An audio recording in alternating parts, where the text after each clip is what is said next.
How are you doing today, Jeffrey? Well, I am doing very, very good. Thank you. I'm still adjusting to the weather. It's my first Vermilion weather, and I was told by you, by my colleague, by my friends that this year Vermilion has been hot over the winter, and I cannot believe it because I'm freezing cold for the past couple of weeks. But, still alive. And we were just discussing about it. And I think it's very, very weird. Maybe, I don't know.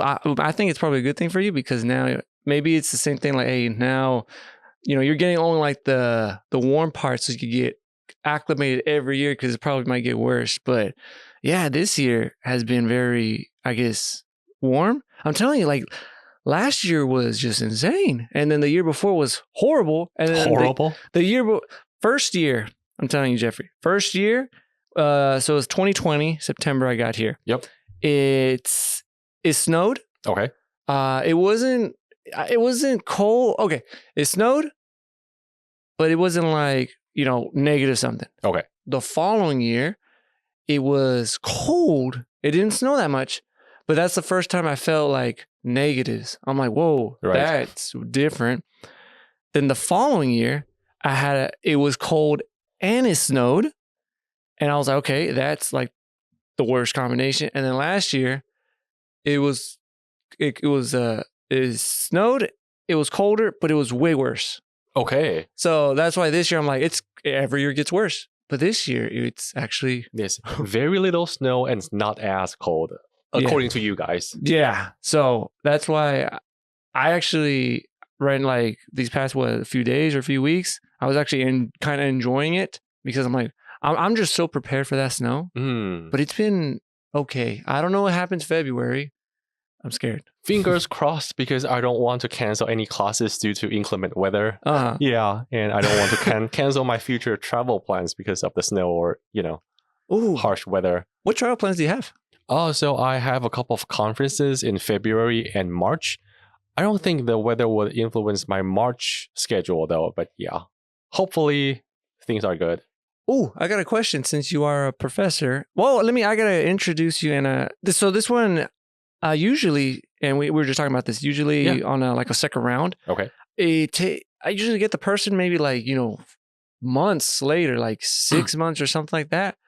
But yours has been quick. I think when I had you on, like on September, October? Yeah, October or it was the fall. I think it's October. Yes, it's the fall. It was October. Oh, because we were talking about D-Days. I think I told you that, right? We were talking about, I said about a parade or something. I remember D-Days, but I cannot correlate D-Days with the first episode. Right. Well, wait. I believe I told you that during our first episode, that I have just been teaching Buddhism in my world religions class. So that should be week 6 or 7. So that should be in mid-October. Okay. I think. Okay. I'm not sure. Okay. That does match. Yeah, that does match. And I think so. How's the semester been so far? So far, so good. I've been teaching 3 classes this semester. One in-person, World Civilizations 2, and World Religions, also in person, and another online class for World Religion. So basically a religion class and a history class. So far, so good. How does the religion class work? Like, I never took a world religion class. Oh, okay. How is that? Like, what can I expect? Like, or actually tell me, how does it work? How do you teach the class? Yeah, thanks. Oh, that's actually a very solid question. yeah. Please refer to my syllabus link in the description below. I'll put that. There's no link. Yeah, I'll put the link. Oh, thanks.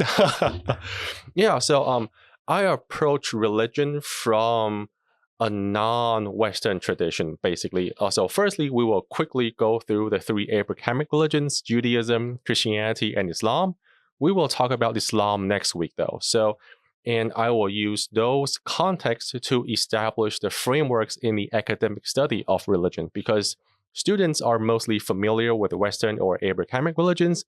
So for example, when I talk about the story of Jesus Christ, then instead of analyzing the story or retelling the story in detail, I would say, well, the miracle stories of Jesus is considered as a hagiography in the academic study of religion.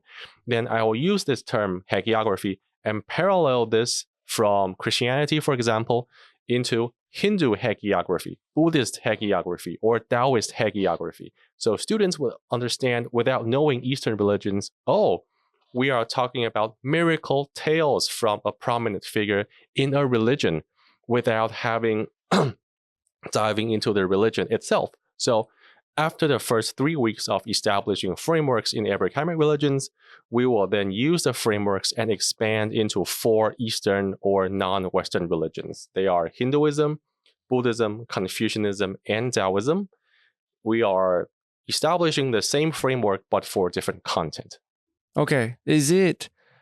Oh man, I should have took one. I knew in community college, there was a world religion class, and I was like, I wonder if I should take that. And I never did, and I always regretted it. Oh, you should. So is it different than? Man, I'm just trying to understand. Yeah, actually, I'll ask it. Is it a different approach than, for example, a church teaching? Oh, yeah, like the way in academics, like in your class, let's say the way you teach Christianity, is it different than how a church would teach it? Thank you so much. That is also a concern that we address in the class. So in the study of religion, there are basically 2 major branches. There's the academic study of religion and the confessional study of religion. For example, if you want to be a better person, how are you going to live, a more Christian life or a more Buddhist life? How are you going to practice your mindfulness or, be in sync with Jesus Christ? How are you practicing your life and be a more reflective person inwards? This is perhaps what church would teach you at Sunday schools or how Buddhist temples would teach you at Dharma talks. Those are confessional studies of religion.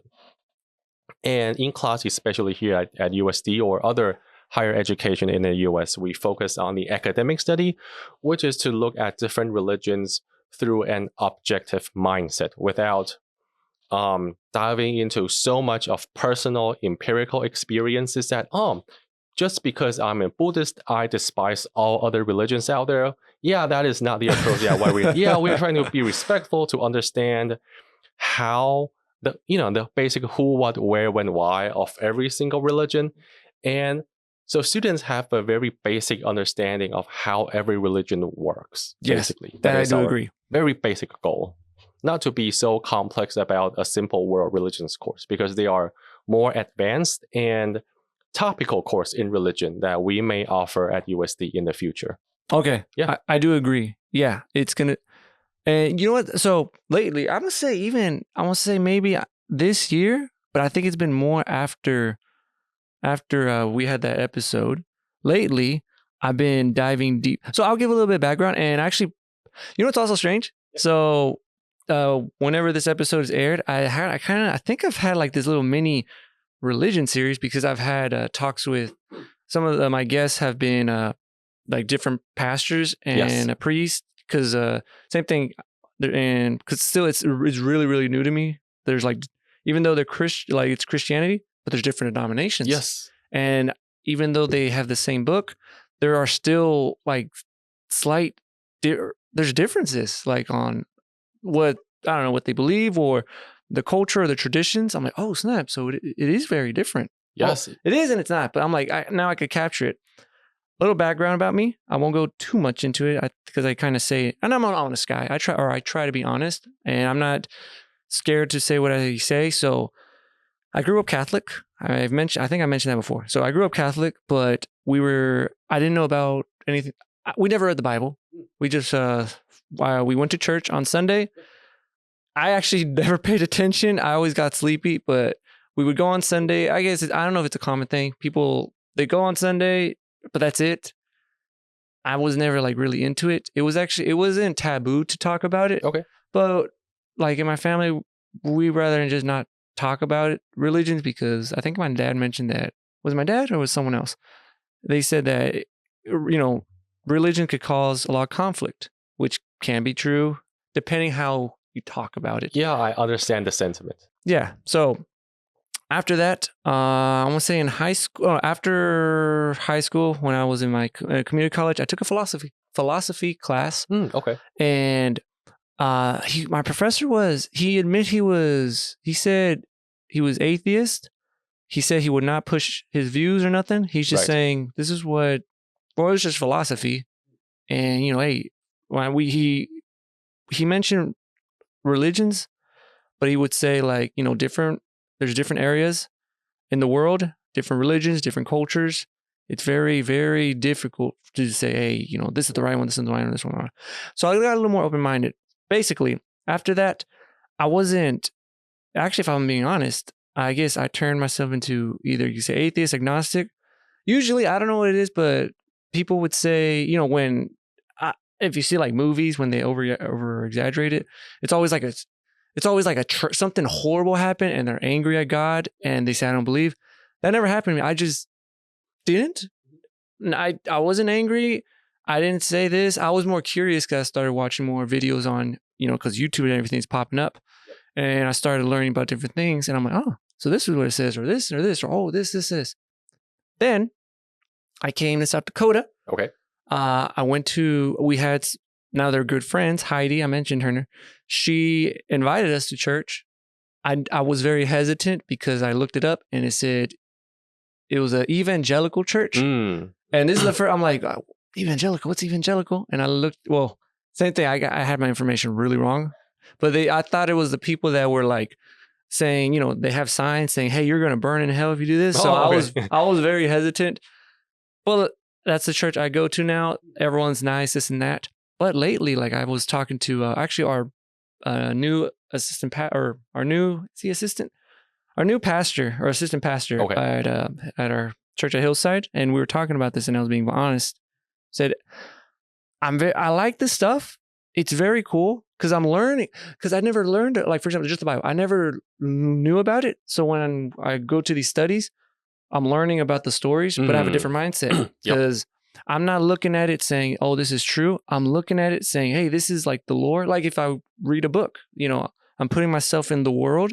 I'm like, oh, snap, this stuff is kind of interesting. Like for example, like Genesis with the story. Like I'm not saying this is true, this is not. I'm just putting like the way I'm reading it. Like I'm like, oh, snap, this is kind of cool. Or, hey, the Moses one, when, the stories, it's kind of interesting. Or like now I'm reading the Jesus. People hated him and they want to sacrifice. So that's how I'm looking at it. So basically I was telling them, I said, I like the stuff. It's very cool. It's interesting, but I would say maybe I'm 50-50 on it. I'm not like, well, if I was honest, because actually even today, I think they do on the first Sunday, they do, you probably know more than me. What's it called? No, it's fine. The communion. Okay. They give the wafer and I think the wine or the stuff. Yes. Our pastor, Pastor Robbie, I know he says, do not, anyone could take it. You don't have to be a member, but please take it if you believe in Jesus Christ. And I don't take it because I feel like it would be very disrespectful if I did it because I'm not there. I want more info. I like asking questions. Same thing like the community group we have today. I go every Sunday. We talk about the stuff and ask questions. And it's not those it's not those questions that I say, or it's not the question saying, oh, well, if evil exists, then does that mean God is evil? Or hey, if he's all powerful, why doesn't he cure that? No, not that kind of stuff. It's mostly like, well, why does this happen? Like in the stories, or hey, is there another way? Or I was asking one today, I was like, well, like for example, I said, during the whole history of the Bible or like, Old Testament and now, does our morality or as a Christian, does it change? Does it depend? Because there's another part where like the slavery and then some people say it's culture, or I'm like, does the character change? So I'm like trying to analyze it. I like critiquing it. I don't attack it. But that's also the same thing I look now at other religions. I want to know more. I'm very curious. That's why when I got you, I was like, whoa, so I'm like right now I'm learning about Christianity, the Bible. I'm like, ooh, it's kind of fascinating. And then when you're talking about Buddhism, I'm like, oh, snap. That's also fascinating. So that's my purpose or my story. I'm more open-minded to the stuff. Do I believe like there's this? Right now, I would say I don't know, but I am open to it. I would actually like all this cool stuff. I think this mentality is very, very healthy when approaching different religions because, as you said, even different denominations or different schools within the same religion, they have very different interpretations on the same thing. For example, in Judaism, different scholars or different schools have very different interpretation on the Hebrew Bible, for example. And like, you may think this is weird because the text is right there, the sacred text is right there, and how is there so many different approaches and how do they reconcile those differences? And for us, an outsider, for example, if I'm not Jewish and I'm not necessarily identifying myself as a Western religious practitioner, I am very open to all those differences in saying that, okay, so there are 3 ways or 5 ways or 7 ways or whatever of interpreting the Bible or interpreting the sacred text. And it really depends on your motives. Like, I would consider myself as a religious historian. I am interested in tracing the history of different schools and see why are there differences and how did they come about, basically. Is it the culture, the history, or the politics that intervened with all the interpretations? So I think this mentality, again, it's so powerful in that it's not necessarily about believing the story. Like hagiography, perhaps slightly controversial. Did Jesus really walk on water?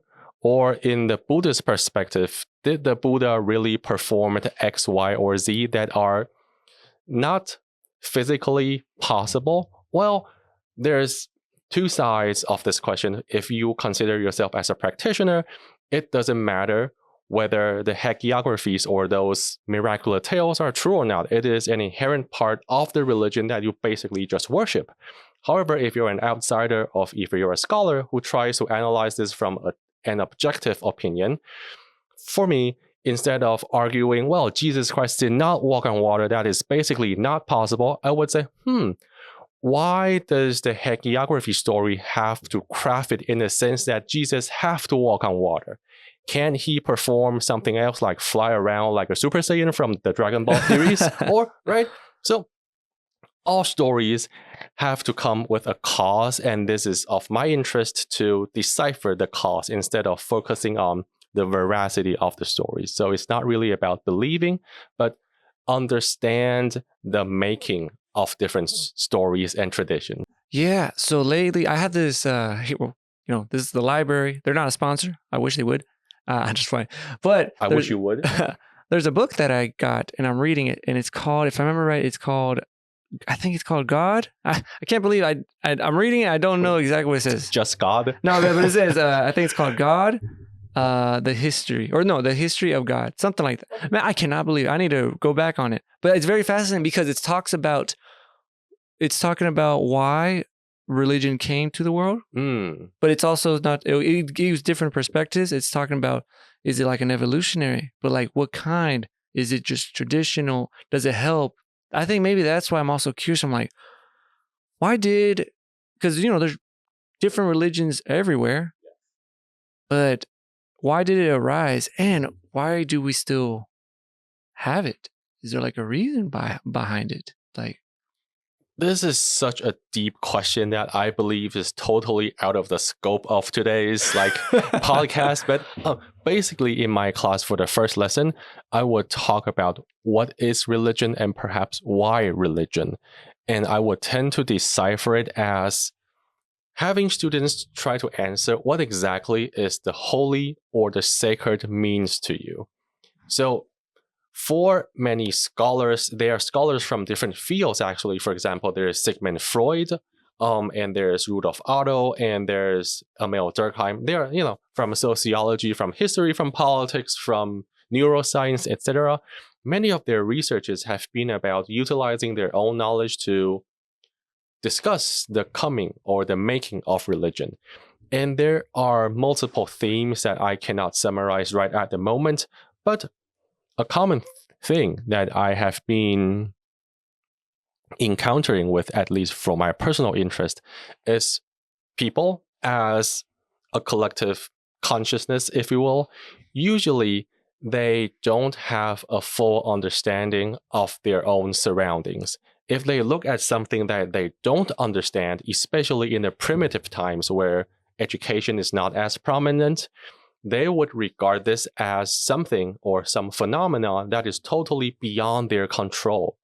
And once something is beyond their control, sorry, and their life is not going as peacefully, or they are running into obstacles in their life, they would probably think, I wonder whether it is that out of control thing, it's affecting my well-being. For example, I'm hunting and I'm foraging and I did not hunt any animal, or I suck at foraging, for example. And I would say, rather than saying that I'm a bad hunter or a bad forager, I bet that this mysterious ball in the sky, the sun, is affecting my abilities. Or, I believe there's a weird wind in this area that just compromises ability to do so. And this phenomenon is quite pervasive in pre-modern civilizations. You can see those in ancient Egypt, in Mesopotamia, in ancient India, and for the ancient Chinese civilizations. They are all frustrations regarding man versus nature or man versus wild. And they sometimes would attribute those frustration towards the unexplainable or the mystical. In this sense, they would turn to, okay, now I need to ask the sun to stop moving in a direction that is affecting me, or I need to ask the wind to not blow in a certain direction that affects my foraging. And this, to some scholars, is the advent of primitive forms of religion. They put their focus or their hope on something beyond themselves. That's the same also. That's exactly what that book was saying. Like it was talking about that. You need to show me the book. Link in the description. Yeah, I'll put that. Because also, maybe, now I'm thinking about it. Because maybe, I don't know if it's like a human nature thing. Sometimes we just don't want to. It's hard to say, man, for example, like if I was a bad hunter saying, nah, it's hard to say, I messed up. When you're like, because maybe you want to find the excuse. You're like, no, something's messing with me. It probably is like the sun or the god or a sun god or another or a demigod or the spirits. They're probably messing me up. But then also, if something good happens, we're like, sometimes maybe it is hard saying, no, I can do it. I can do it. But then, the other way is like, I had help. But I wonder, why do we think that sometimes? Or maybe primitively. Yeah. So this is a thing that we have not solved because there isn't a set theory. For example, Sigmund Freud, the famous psychoanalyst, he regarded the human nature of believing in religion is a neurosis. Basically, if you believe in religion, there's something wrong with you. Like you are inherently unable to process the fact that you are incapable of doing something. You cannot admit your own fault. And this cannot admit your own fault thing have you turn to religion. So he thinks instead of men, like we should actually say that we are wrong, this is our own incompetence, we always turn to another invisible power. He thinks this is weird. And this is only one example from one of the scholars. And there are many scholars proposing different ideas of how and why the primitive civilizations tend to turn to religion or turn to a higher power. And they're just, we don't have a set theory as of today. But there are some predominant theories. But, I think I may even think that there will never be a set theory because it's impossible for us to know exactly what the collective human mind was thinking in different parts of the world back in the days. So yeah, it's interesting for us to think about it, but I doubt we will have a finite answer on that. What were the first civilizations or what religions? Well, let me see if I can phrase that right. What were the first religions of the first civilizations, like the big civilizations? Was it like Egypt, or was it like over there in India or Asia? Yeah. So basically, what I teach in World Civilization coming next semester, I would focus on ancient Egypt, Mesopotamia, ancient India, and ancient China. Ooh. Yeah, so of course, those are not the only four major civilizations back then, but those are the most prominent, and we have the most artifacts and archaeological evidences and or textual evidences regarding to those, so it's more accessible to scholars and students. Those have a commonality of the first, I wouldn't say institutionalized religion, but hints of religion that they point towards nature. For example, in Egypt, there's the son of, like the god of the sun, like the sun god, and there's the wind god, there's the river god, there's god associated or attributed to nature. And things can be paralleled in Hinduism, for example. So Hinduism, there's a belief that non-holy things can also have godlike powers. For example, this table, this water, or a rock, or a leaf all contains holy powers that can be used as a source of the sacred or the holy that we pray to.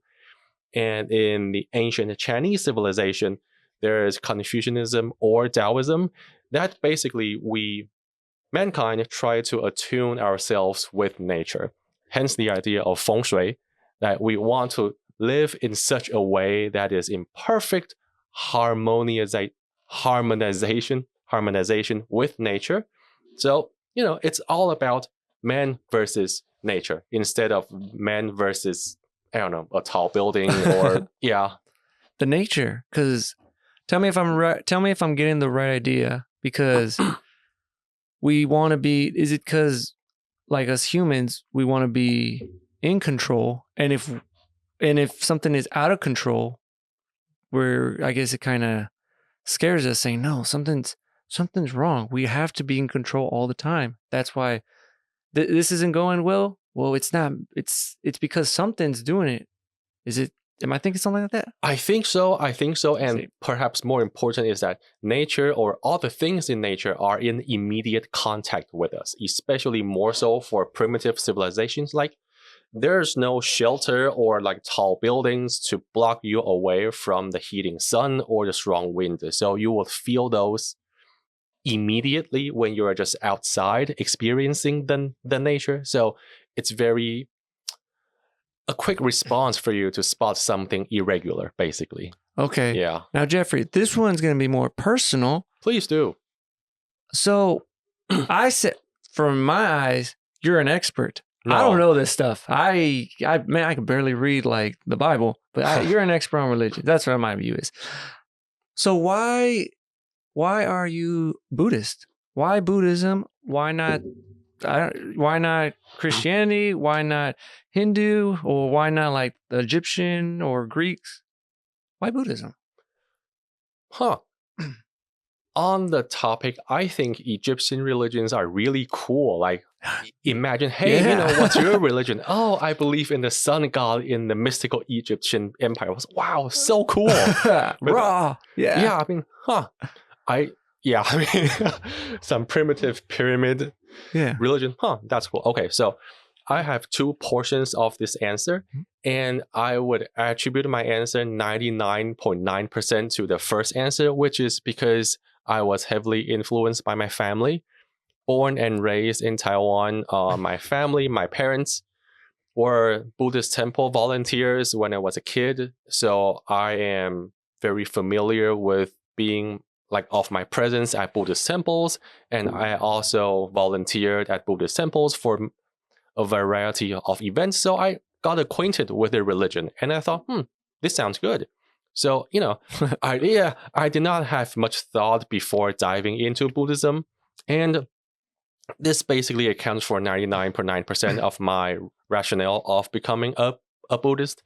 And the remaining 0.1% is actually after my academic study of Buddhism, where I get to know more about the religion.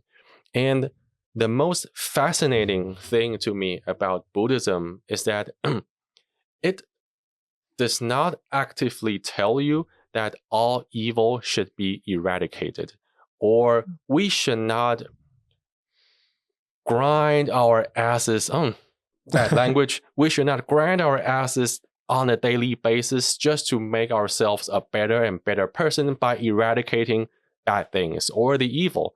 It's okay. It's perfectly fine to have an evil self with us, because in the Buddhist tradition, even the Buddha, he has a good nature and a bad nature.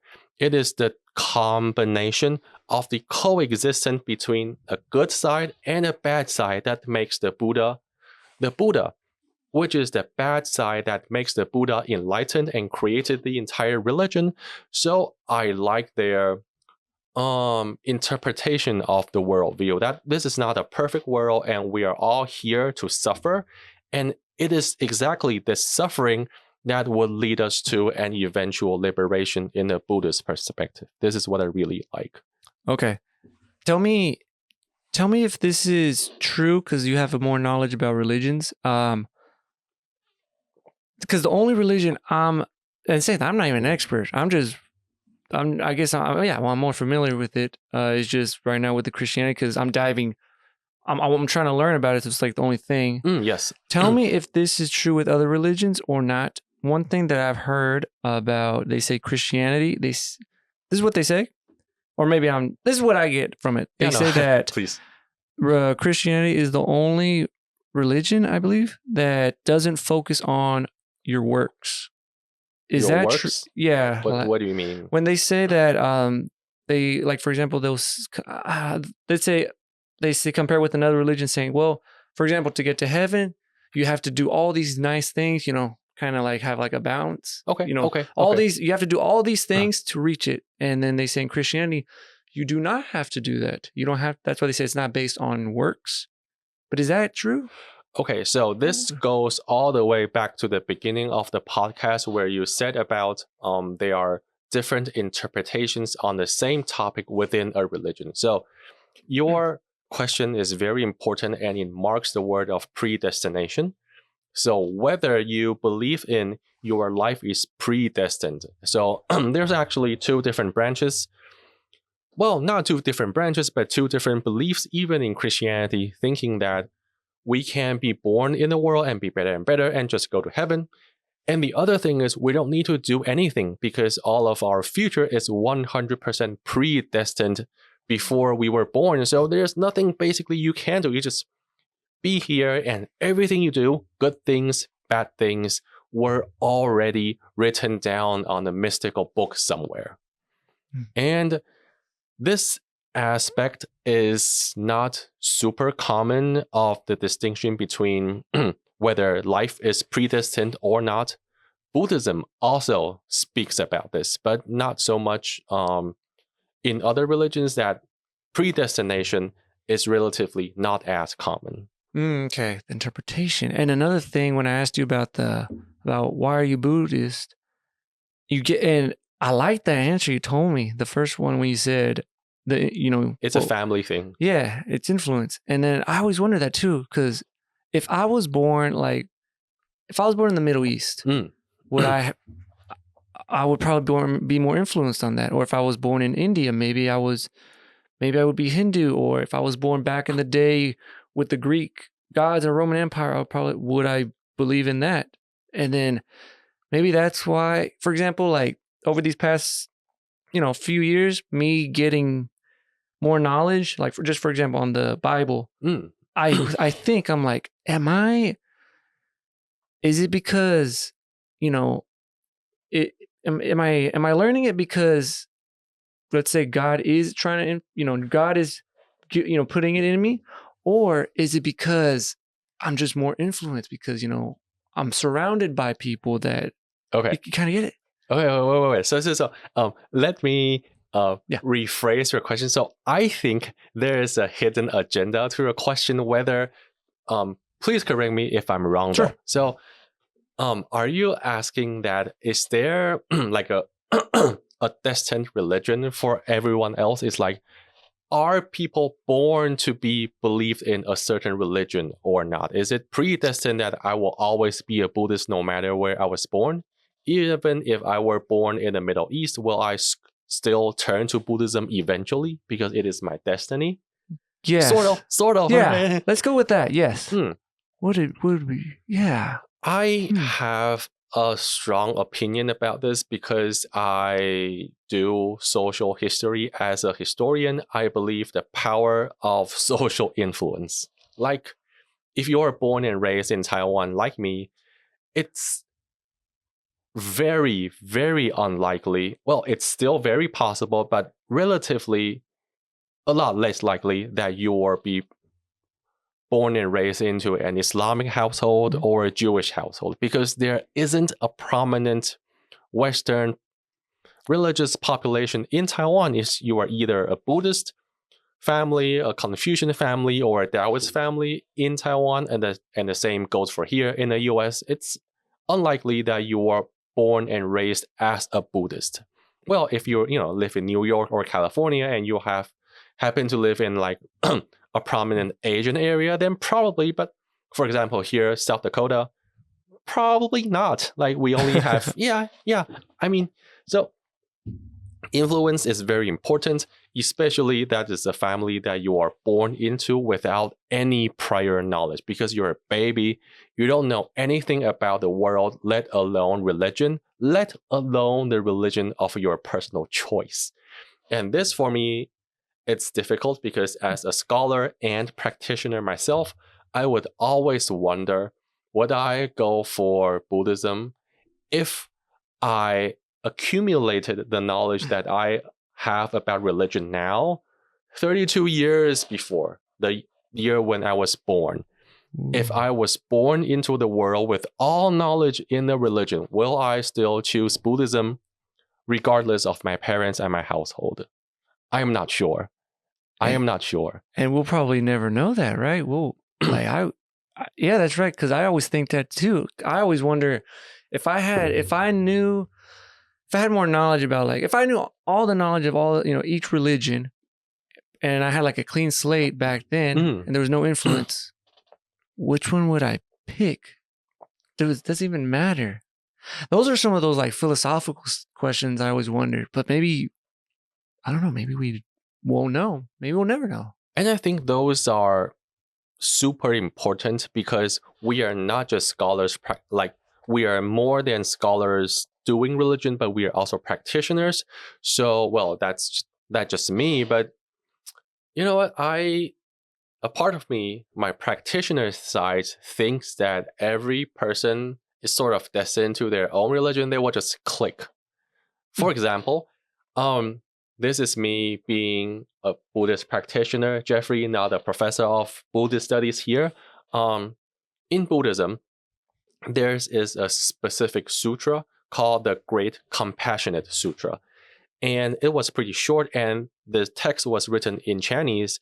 However, the text was not written in classical Chinese or traditional Chinese. The texts are transliterations from a set of mantras that are sounds that doesn't make sense in Chinese.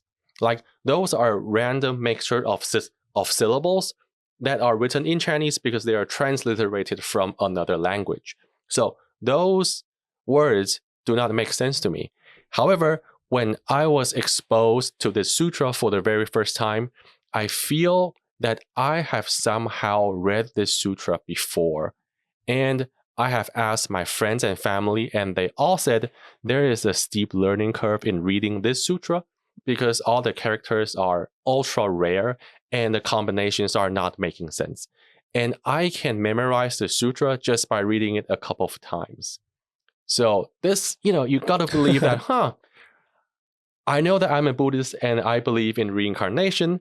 Probably I have memorized this sutra in my previous life, hence made me sort of predestined to choose Buddhism. And I was then born into a Taiwanese family that practices Buddhism. Mm-hmm. This is my practitioner side speaking.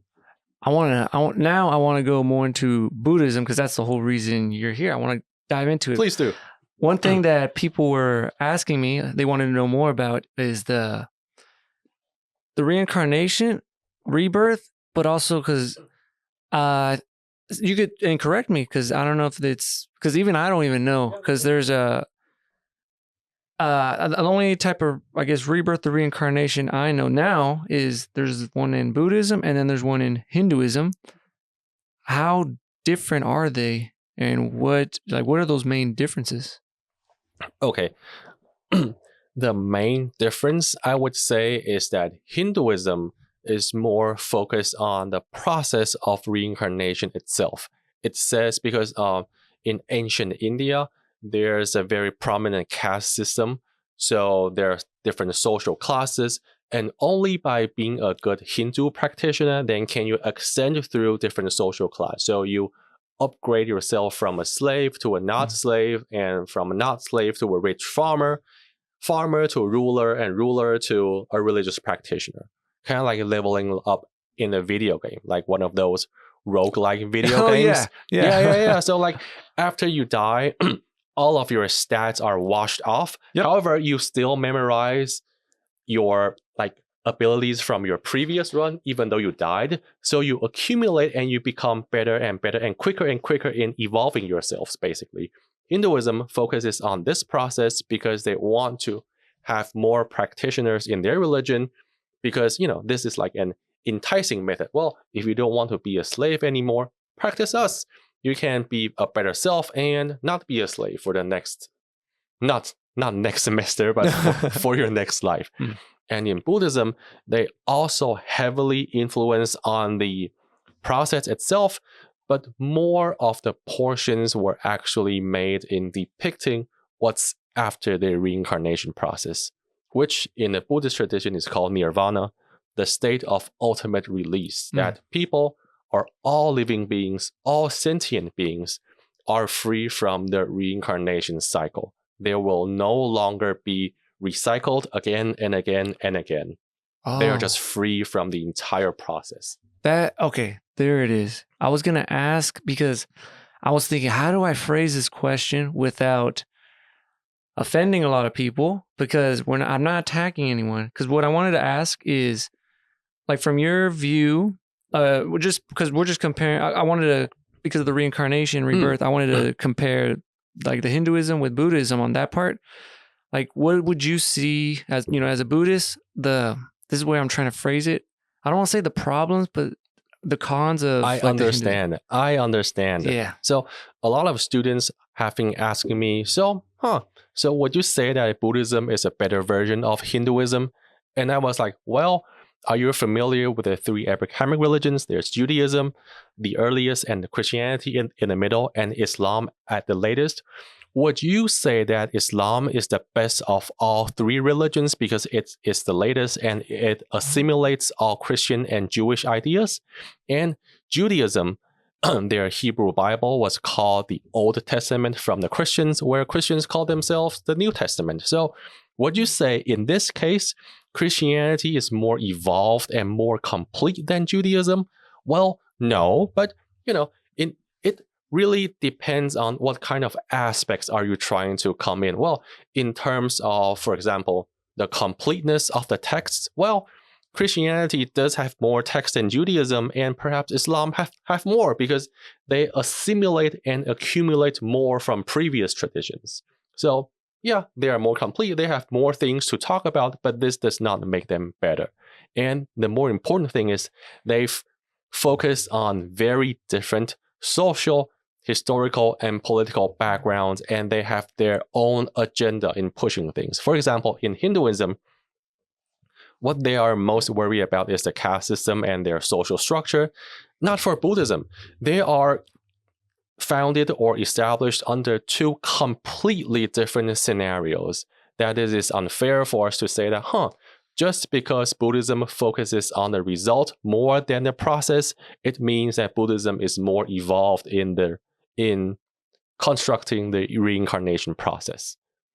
They are just appealing to different practitioners dealing with the same problem at very different social and historical backgrounds. That is all. So I would not say that, well, Buddhism is more evolved. No, they're just focusing on different things in the same path. Okay, that you explained it very, very good. See, I need to take your class now. Thank you. I should probably go. Am I allowed to go? Am I allowed to go in there? Or probably not.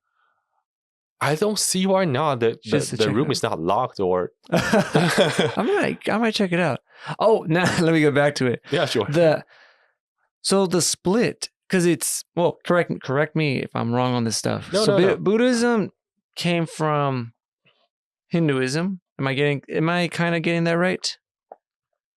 Because what I'm trying to know is how did Sorry. Not really. They are from a similar cosmological or geographical region, and scholars are hesitant to say, Buddhist scholars are hesitant to say that Buddhism originated from Hinduism, but from a Hindu practitioner's perspective, the Buddha, the founder of Buddhism, is actually one of the manifestations of a Hindu god. Oh, okay. Yeah. So you can say that it can connect the two religions together. For example, like Jesus, the Lord and Savior in Christianity. But for Islam, Jesus is only one of the prophets in the Abrahamic tradition. The same person, but with two different status in two different religions. Similar to Hinduism and Buddhism, they have connections, but we don't usually say, it is necessarily an evolving process. Okay. No, you're right. Is that also, tell me if this is also a good example with saying also, like for example, Jesus, in Christianity, but also Jesus was Jewish. Yeah. So that's a thing. So the same person present in three different religions, but the same person holds different significance. And can you say that this person is evolving or deteriorating from the three phases? Well, yes or no, depends on the religion, but there are mutual connections between the three, but we cannot really infer it is really evolving or not evolving based on this fact. Okay. Is there any misconceptions that you've heard about Buddhism or something that people are not quite understanding? Just misconceptions. Karma. Oh, yes, karma. The word karma is used so much in Hollywood. So if you step on dog shit, that's karma. Or, if you run over by a bus, that's karma. If, you cheat on a class and the professor fails you, karma. So karma is usually equated to bad consequences or bad actions or something shitty that happens in your life, which is not the case. Karma is actually Sanskrit, and this originally means actions. It is a very, very neutral term. So, for example, if I punch you in the face and you punch me in the face, this is karma, not bad karma. This is just things that happens at the moment. So, people would usually relate karma as something bad that you don't, you do this and something bad will eventually come. This is not the case. Karma is just an accumulation of actions that you do on a daily life. Okay. So there's no good, there's no bad. So the term itself is neutral, and the good and bad comes from the further interpretation of the consequences that you receive. For example, if you punch me in the face, is it necessarily a bad thing? It is in nowadays perspective, but if we are from a very different political and social concept, perhaps getting hit in the face is not as bad. Things like that. We cannot equate one phenomenon worldwide. Okay. Any other misconceptions that you could think of? Well, I have gotten a lot of Buddhism is not a religion, just a lifestyle. Yeah, some student would say, it seems like if you are Asian, you practice Buddhism and that is just a part of your life. You are good to your elderly, you bow to whoever you see, and you are mindful, you are always mindful, you do meditation on a daily basis. That is so Buddhist. Well, yeah, that is a misconception, but it's not their fault, basically, because I feel like, according to some of my students that I asked, they did not receive enough information regarding Buddhism as a major world religion. I understand, because there is already enough for them to study about the three Abrahamic religions, let alone something Eastern. Oh, yeah. Yeah. So many of them are so surprised after my Buddhism section in the world religions class. They're saying, wow, this is so complete. They have a guy, the Buddha, and a whole set of scriptures that is even more extensive than Western religions. And they have such a wide practicing community, and there's this, there's that, there can all be paralleled into Western religions. It's very complete and functional. And I was like, well, yeah, I told you that on day one. But yeah. Is there, I think I've asked you this on the first episode. I believe I did. Or well, either way, I'll ask it. Is it the alien question? No, not the alien one. Okay. I did want to ask a little bit. On these episodes, because I'll go on a little rant on this, because every time I tell people, like right before doing the interview, I say, hey, I get off topic a lot. I always say, hey, is there something you don't want to talk about? And usually I tell them, hey, I'm sorry if I start talking about aliens, I'm gonna start not talking about it. So I'm gonna not try to talk about the alien thing. Okay. But it got me. It was just funny. I remember. I was gonna ask you about what similarities or differences is there between Buddhism and the Abraham, or like Christianity? Yeah, Christianity and Buddhism, like big differences, but also similarities that you could pick out. Well, let's talk about the big differences first. So I would like to talk about ultimate reality, which is the goal in every religion. Like, what are your aspirations when practicing a religion as a practitioner? What do you want to get out of this religion? Let's say you pray 10,000 times per day and you read the scripture 10,000 times per day and you persist for 100 years. Why are you doing this? Are you wanting some reward in the end after you die? Ultimate reality. So in most Abrahamic religions, that is unified with God in heaven as one of his subjects, as on earth. And in Buddhism, the ultimate reality is that you become a Buddha yourself. So you become the same status as the founder of a religion, because he also advocated that the Buddha was actually just a normal person like us, and he just gotten enlightened and he understood how the universe works, basically. And we are all working towards that goal into becoming the person that he tried to be. So we were there in a Buddhist heaven. There is a Buddhist heaven, actually, but not as his subjects, but as another Buddha who has his same powers and who can also start a religion if we like. Okay. Yeah, so I would say it's the status difference in terms of attaining ultimate reality, the utmost target and goal that you can perceive in Buddhism. I would say that's the most distinguishable difference that I would say. And as for similarities, there are just so many things that can be paralleled, because I think as a practitioner myself, all religions are there to do good to the society. They're all promoting to increase the quality of life, either through, self-sacrifice or be mindful or you meditate. They're just different terminologies, nomenclatures, if you will, in different traditions. You can still be mindful in a Christian perspective. They're just not Buddhist mindfulness, but Christian mindfulness and Buddhist mindfulness, same. You just sit there and think about your thoughts. It's essentially the same thing. There's not a necessity to label, so a Christian meditation is better than a Buddhist meditation, or the other way around. They're just promoting the same thing. So I think there are many, many similarities between Buddhism and, let's say, Western religions in terms of trying to make our society or the world better places.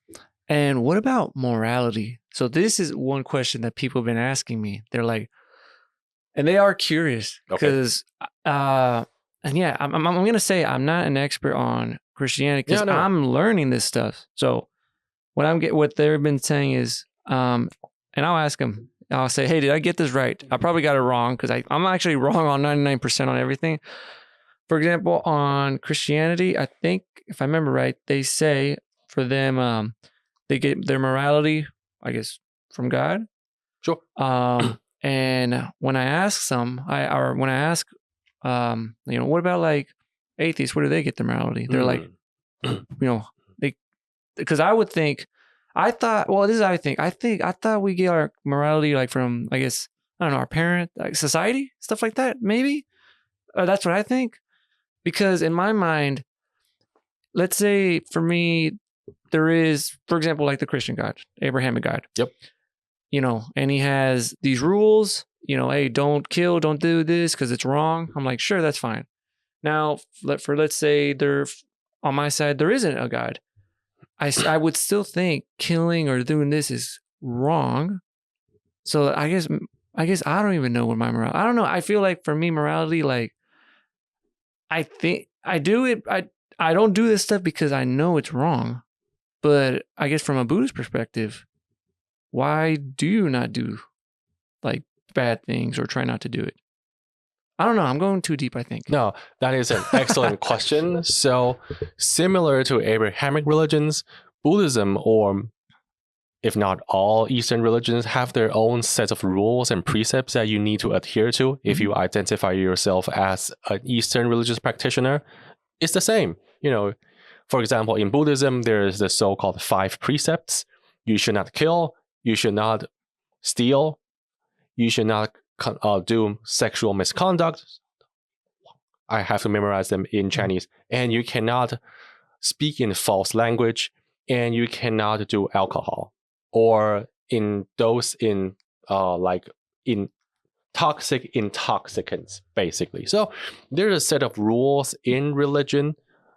In most religion, I would argue, for you to follow, because one of the functionalities of religion is to distinguish yourself from non-religious practitioners. Like, I have this status as a Hindu practitioner because, for example, I'm a vegetarian.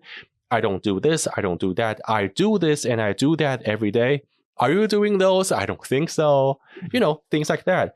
And on the other way around, from your personal example, what if you are not religious, or you don't identify yourself with any deities or the so-called higher power, but you still have a moral standard? You don't go outside and shoot people. No. Yeah. That's a social construct. So this actually is a two-way street. Social construct influences our morality, and religion also have their own rules of morality. No matter which side are you coming from, they will eventually meet in the middle with very similar results, because they are imagine a religion that promotes bad precepts. Imagine a religion that promotes killing people is fine. There are faulty and questionable religions out there, but they are not the dominant religions.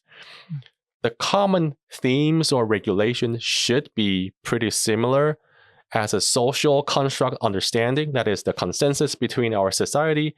And for major religions, we don't kill, we don't speak ill of others, we don't do sexual misconduct. You don't have to adhere to any single religion to agree with that. That's the thing that I really shouldn't do.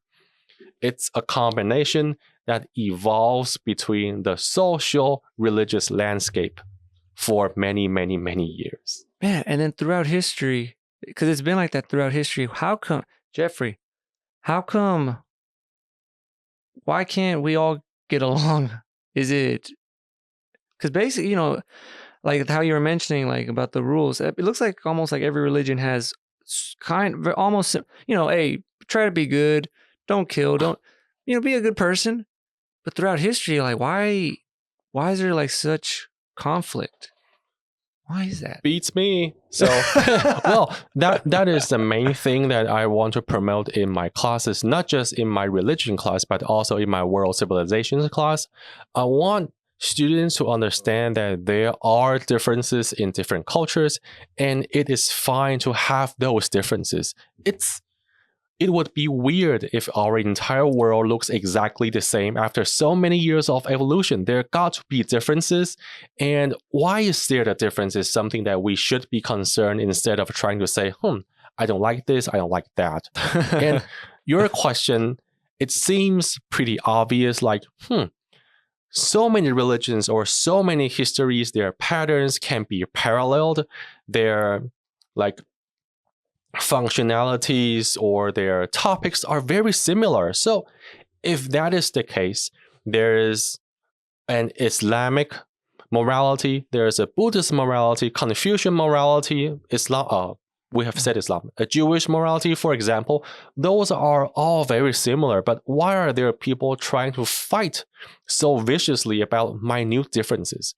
Well, I just say not all people's brain are constructed in ours, like to be more embracing towards a religion. And for now, I wouldn't say this is a religion thing, but is hostility towards unfamiliarity. If it is something that I feel it's foreign, it is something that I feel is out of my norm, I would see it as wrong. Unfortunately, I feel some sentiment in this regard, like from some people. Unfortunately, like, I don't understand this, then this must be wrong. And I think it is true. Like I think even with me, and I'm not even talking about the religion part, but if it's something, if you're not familiar with it, you're a little like, I don't know. I guess it's common. But then you kind of, I'll give you like, it might not even be the same example. Food. Most people, or not most people, but there are people that they're okay with like something very familiar they always had, but they have like something different, like maybe food from another country or different culture. Maybe they're a little wary because I don't know this and that. But there are people like, I'm not bragging about me, but like me and my wife, we love trying different food from different cultures, different areas. We just like that stuff. So maybe we do embrace it. Same thing. It could be like maybe there's people that are open to like they are trying to wonder like, hey, well, like for example, in religion, yes, there's this, but I do want to learn this or this and that. But maybe there's people that are like more like, nope, I'm set with this. I don't know that one. It's a little different. I'm not familiar with it. It must be wrong. Maybe. Well, and to take this a bit further, I would even argue relatively viciously that it is okay to feel insecure or even feel that something is wrong if that is not in your forte, but just not speak harshly against it. It is okay to dislike something. Like I would often encounter disgusting food that I just don't. I go to some like foreign restaurants. So what's this? I'm not eating this. It's like, I don't like the food, but I won't go around broadcast that I hate the food. It's like, I know that I don't like the food, just like this is not my religion. I really don't like how this religion interpret ideas X, Y, and Z, but that's my personal opinion. I am not convincing others, my friends and family, to dislike the religion just because I hate it also. Yeah. Like, keep your opinion to yourself. It's fine to dislike, but not to broadcast it. I do agree. And then there's so much I want to talk about, but I just realized right now it's February 2nd. It's Sunday. Yeah. I just realized that the library closes at 5:00. So we have like 15 minutes and we are so productive today. Yeah. Because I saw them turn it off. I'm like, this is the second time I see that. And because, we had like some little scheduling thing, and then I had to change the time. But yeah, no problem. I'm telling you, there's like so much stuff I want to talk about. Maybe I'll get you really, really quick on around 3. But before we end it, I always ask, is there like anything else? Anything you want to tell us? I know you mentioned that you found a... Yes. Tell me. So yeah, I will use 5 minutes to quickly talk about a cool Buddhist community here. So quick story, viewers. If you like to try Cafe Brulee here in Vermilion, look at their bulletin board, and there is a poster about a Buddhist mindfulness meditation happening here at the Vermilion Public Library every Sunday from 1 o'clock to 3. That is 1 p.m. Don't come in the morning, it's not open. 1 to 3 p.m. And basically, this group is very accommodating. You don't have to be a Buddhist to come here. And basically, we talked about engaged Buddhism. Engaged Buddhism is a form of Buddhist studies or Buddhist tradition that relates Buddhism to contemporary issues like social injustice, education, LGBT women rights issues, or the things that encompasses more than the Buddhist tradition. We try to talk about stuff through a Buddhist lens, and we will do Buddhist mindfulness meditation. We will meditate together as a group. That is mindfulness, a guided meditation, that is. And we would exchange ideas, and, it's just a cool place for us to gather around and talk about Buddhism, basically. Oh, snap. Yeah. Okay. I'll put that. By any chance, do they have like any website link, Facebook page? I do have a flyer, and I am new to the group, so let me provide you with more information. Don't worry. I'll put the links and everything, any tags. All right. I think we're good. Man, I feel like there's never enough time. There's never enough time. You know what? Let's book a 10-hour session for the third episode sometime in the future. I'll get it. One time I had my longest episode was like, I think 2 hours, 2.5, but I had that whole entire time. That's long. We'll book on it, and then because there's so much I want to tackle. There is so much. We'll figure it out. Yeah. It's thank you for having me here. It's so nice. All right, sweet. I think we should be good, but I do want to thank you so much, Jeffrey. Thank you so much for having me here.